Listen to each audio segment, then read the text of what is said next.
Para afrontar o mal tempo tamén é fundamental manter en bo estado as estradas. Os veciños de Castro de Rei e a Pastoriza son os principais beneficiarios do acondicionamento da estrada provincial que une estes dous concellos da Terra Cha, no que se investiron un total de €500.000. Gañaron en seguridade e tamén en comodidade. Pero ademais da mellora na rede viaria provincial, Castro de Rei contará próximamente co primeiro centro de recría público de España na Granxa Galloso Castro. O presidente provincial reiterou a súa proposta de que todas as administracións se sumen a este proxecto co que gaña toda Galicia.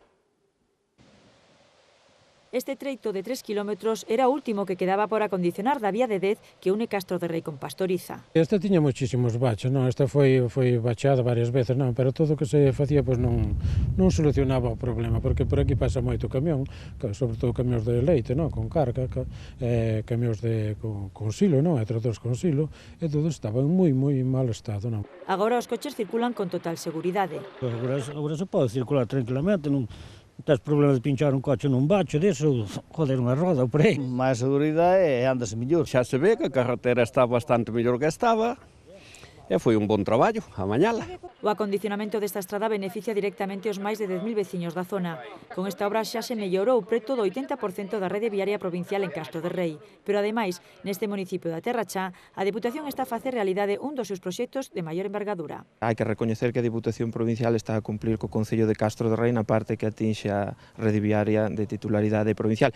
E igual tamén noutros proxectos como é o Centro de Recría, que esperamos que leve por diante e que, bueno, pois sexa o futuro do sector gandeiro na zona de Terra Cha. A inversión que estamos facendo nos últimos anos en Castro de Rei é espectacular, porque máis adiante vai aínda o proxecto do Centro de Recría, onde, unha vez máis, insisto, onde naide debe quedarse fora dese proxecto.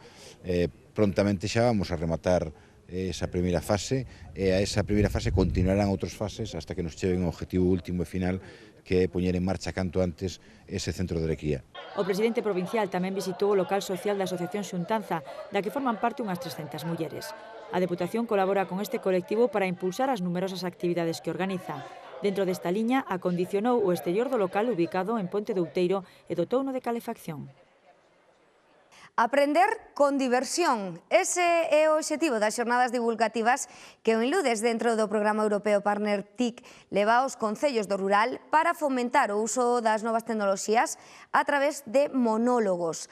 A primeira sesión desenvolveuse con éxito en Abadín e o vindeiro xoves día 10 terá lugar en Chantada. O proxecto está financiado pola Unión Europea e conta cun orzamento de 1,8 millóns de euros. Ti moves co dedo, movense as cousas, aí salen... Aquí podes ler libros, podes ver películas, podes xogar, podes facer... O Colexio Público de Abadín acolleu a primeira sesión das xornadas divulgativas nas que se mesturan as novas tecnoloxías co humor. Son informático, ademais de cómico, e traballo moito con estas cousas e vamos, que as teño interiorizadas e, bueno, facer un pouquiño de humor, que tamén é como entran ben as cousas. A iniciativa pretende facilitar a participación dos veciños na xestión dos asuntos públicos. Estes novos servicios que vamos poder ofrecer dende o Concello, en colaboración coa Diputación Provincial de Lugo, pois serven para que o cidadán de Abadín teña máis cerca a administración, ao propio Concello, que a comunicación entre a administración local e o propio cidadán que sexa máis fluida e incluso máis cercana, moitas veces incluso sin ter que desplazarse ata o propio Concello. Con esta breve enquisa queremos coñecer os gustos e necesidades en actividades formativas e de ocio. Técnicos e monologuistas amosaron aos asistentes de todas as idades os beneficios das ferramentas online instaladas na páxina web do Concello. Esta xornada é un pouco para que a xente perda o medo a utilizar as ferramentas que de forma online poden dispoñer unha serie de ventaxas para o Concello en cuestión de tramitación. As explicacións e o monólogo foi seguido por un público heteroxéneo, que, sin embargo, coincidía nunha mesma valoración. Creo que é unha boa combinación humor con novas tecnoloxías e, ao fin e ao cabo, é o que está en auge agora, non? Todo vai hacia as novas tecnoloxías e necesitas un maior conocemento. No caso concreto de hoxe foi única e exclusivamente polo monólogo. A verdade é que nese tema ainda teño que poñerme bastante ao día, que non estou posto, pero... Sí, todo o que seña adelantarche un pouco o traballo diario, pois ben, supoño que ben, non? Ao remate, o obxectivo cumpriuse. pasámoslo moi ben porque falamos de tres ferramentas que presentamos hoxe, sobre todo que son ferramentas de comunicación entre a administración e o cidadán. Pareceme ben porque a parte deso contanos cousas graciosas e cousas que entendemos. Rímonos un pouco diso e a xente a verdade que moi ben, un público fantástico. O vindeiro día 13 terá lugar no Telecentro de Chantada unha nova sesión de monólogos como a celebrada esta semana en Abadín. É que as novas tecnoloxías estanse a converter nunha ferramenta básica para o desenvolvemento económico da nosa provincia. A demanda de empresas para planificar, dirixir e desenvolver os seus proxectos é cada vez maior. De aí xurdiron iniciativas como SCA Informática, que naceu hai xa 8 anos. Unha empresa montada por xente nova e que xa está consolidada. Saúl e Alejandro son dous dos 3 socios que hai 8 anos tiveron a idea de crear unha empresa dedicada ao mundo do software libre. Comezamos con informática tradicional, o que sería mantementos, o que sería desarrollo web e algunha parte de formación, quizás. Hoxe en día levamos a cabo unha especialidade en temas de programación. O que facemos son aplicaciones para empresa de todo tipo, facemos algún desenrolo web. O principal activo da empresa é a súa decena de traballadores, profesionais de diversos ámbitos, a maioría especializados en programación. Isto permite abordar unha ampla gama de servizos en diversos sectores productivos, un deles o agrogandeiro, con moito peso na nosa provincia. Pois a unha empresa agrogandeira, basicamente, axudamos a ser máis productiva, a reducir costes e ter máis productividade. Para algún sector privado, en este caso, para sectores vinculados ou vencellados ao apartado público, sería máis que nada organizativo. Levar a cabo unha base de datos potente onde se poida traballar con ela de unha maneira bastante máis sencilla.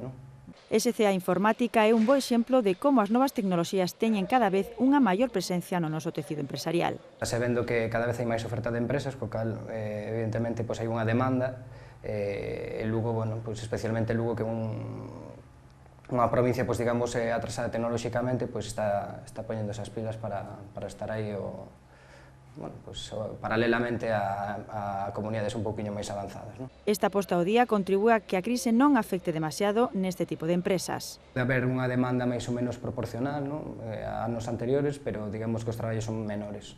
Hai menos posibilidades por parte da empresa privada de entrar a unha aplicación, como facían anteriormente, porque hai menos subvencións, porque hai menos carto, pero en definitiva eu creo que está nivelado. Non se pode decir que estemos aí en crisis, nunha crisis moi forte, vamos. A súa sede en Lugo está na Praza de Santo Domingo, pero desde 2011 ampliaron a cobertura presencial a Ponferrada. Os parques da Rede Provincial de Bombeiros atenderon no mes de outubro 275 emerxencias na provincia. Os efectivos destes complexos realizaron un total de 58 intervencións, delas 45 incendios, na súa maioría forestais, 5 escarcelacións, 3 rescates de persoas e 5 de prevención. Vilalba e Barreiros foron con 18 e 14 intervencións ás instalacións que concentraron a maior actividade seguidas de Sarria e Chantada. Os 5 parques prestan cobertura no 90% do territorio lugués. A Casa Consistorial do Incio acolle o 25 de novembro un seminario de motivación emprendedora. Organizado polo Concello, o taller é gratuito e está aberto ao público en xeral. O seu obxectivo é difundir como se xeran as ideas empresariais e expoñer aos participantes as experiencias persoais de varios emprendedores galegos. Os interesados pódense inscribir ata o 25 de novembro. Os veciños do barrio da Praza de Quiroga organizaron un magosto popular que terá lugar o vindeiro venres día 11 de novembro. A iniciativa popular foi organizada en colaboración co Concello para celebrar a festa do San Martiño, patrón de Quiroga.